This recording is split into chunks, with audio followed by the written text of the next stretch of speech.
Save the date, September 22nd, Monday 11 a.m.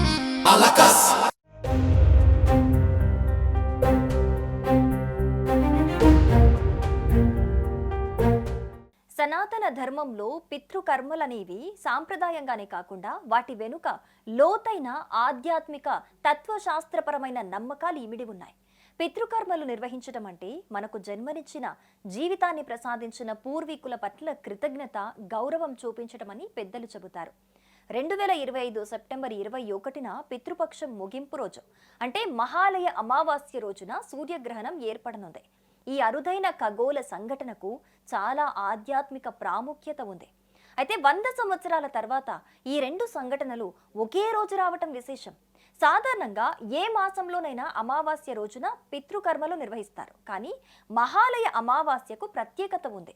ఈ రోజున కర్మలు చేస్తే గతించిన పూర్వీకుల మరణ తిథి తెలియకపోయినా వారందరికీ ముక్తి లభిస్తుందని ఒక నమ్మకం. ఈ పవిత్రమైన రోజున సూర్యగ్రహణం ఏర్పడటం వల్ల దాని శక్తి మరింత పెరుగుతుందని, అందువల్ల ఈ రోజు చేసే పితృకర్మలకు అత్యధిక పుణ్యం లభిస్తుందని ఒక నమ్మకం. మహాలయ అమావాస్య రోజు ప్రధానంగా పితృతర్పణాలు, పిండ ప్రదానం చేయాలని పండితులు అంటున్నారు. అమావాస్య నాడు ఉదయాన్నే నదిలో లేదా చెరువులో స్నానం చేసి నల్ల నువ్వులు, నీరు, బియ్యం కలిపి తర్పణం ఇస్తారు. ఈ తర్పణాలు విడిచేటప్పుడు తమ పూర్వీకుల పేర్లను స్మరించుకుంటారు. పవిత్ర నదులకు వెళ్ళలేని వారు ఇంటి దగ్గరే పండితుడి సమక్షంలో కూడా తర్పణాలిస్తారు. ఈ పనులు చేయటం వల్ల పూర్వీకుల ఆత్మలకు శాంతి లభించి వారికి పుణ్యం దక్కుతుందని చాలా మంది నమ్ముతారు. తర్పణాల తర్వాత బియ్యం పిండితో చేసిన ముద్దలను పూర్వీకులకు నైవేద్యంగా పెడతారు. ఈ ముద్దలను పిండాలంటారు. వీటిని ఆ తర్వాత కాకులకు లేదా గోవులకు ఆహారంగా అందిస్తారు. కాకులను పితృదేవతల ప్రతిరూపాలుగా భావిస్తారు. ఈ కర్మలు శ్రద్ధతో, భక్తితో చేస్తేనే మంచి ఫలితం ఉంటుందని పండితులు అంటున్నారు.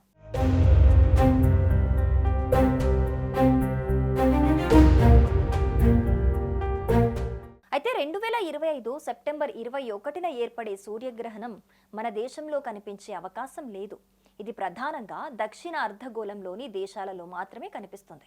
అయితే గ్రహణం కనిపించకపోయినా జ్యోతిష్య, ఆధ్యాత్మిక శాస్త్రాల ప్రకారం దాని ప్రభావం ఉంటుందంటున్నారు పండితులు. పితృపక్షంలో చివరి రోజు మహాలయ అమావాస్య పూర్వీకులకు చాలా ముఖ్యమైన రోజుగా చెబుతారు. ఈ రోజున పితృదేవతలు భూమిపైకొచ్చి తమ వారసుల ఆశీస్సులను స్వీకరిస్తారని నమ్ముతారు.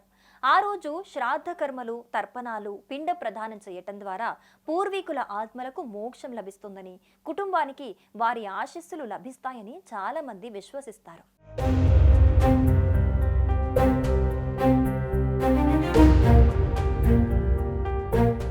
సాధారణంగా ఏ మాసంలోనైనా అమావాస్య రోజున పితృకర్మలు నిర్వహిస్తారు. కానీ మహాలయ అమావాస్యకు ప్రత్యేకత ఉంది. ఈ రోజున కర్మలు చేస్తే గతించిన పూర్వీకుల మరణ తిథి తెలియకపోయినా వారందరికీ ముక్తి లభిస్తుందని ఒక నమ్మకం.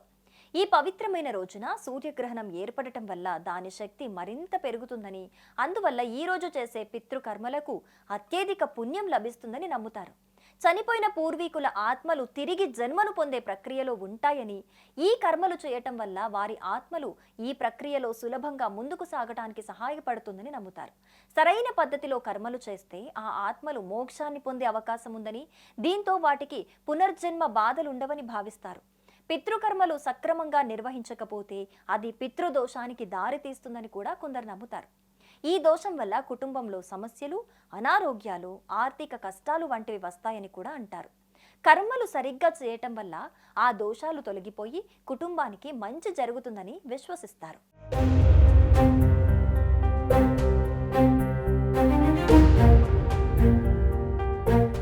మహాలయ అమావాస్య రోజున చాలా మంది ఉపవాసం ఉంటారు. ఈ రోజు పితృ కార్యక్రమాలు పూర్తయ్యే వరకు ఉపవాసం ఉంటారు.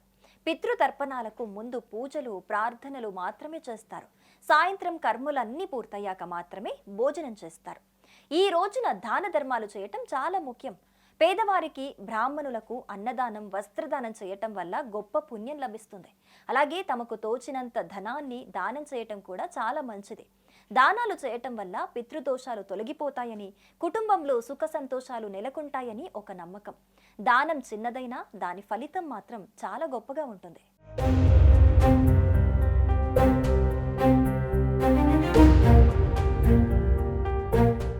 సుమన్ టీవీలో మీ పర్సనల్ అండ్ బిజినెస్ ప్రమోషన్స్ కోసం కింది నెంబర్కి కాంటాక్ట్ చేయండి. డ్రగ్స్, గంజాయి లాంటి చెడు వ్యసనాలకు దూరంగా ఉండండి. తాత్కాలిక ఆనందం కోసం జీవితాలని నాశనం చేసుకోవద్దు. డ్రగ్స్ విక్రయాలు, దందాలు నిర్వహిస్తే 180059996969 టోల్ ఫ్రీ నంబర్ కి కాల్ చేయండి. డ్రగ్స్, గంజాయిని నిర్మూలిద్దాం, భవిష్యత్తును కాపాడదాం.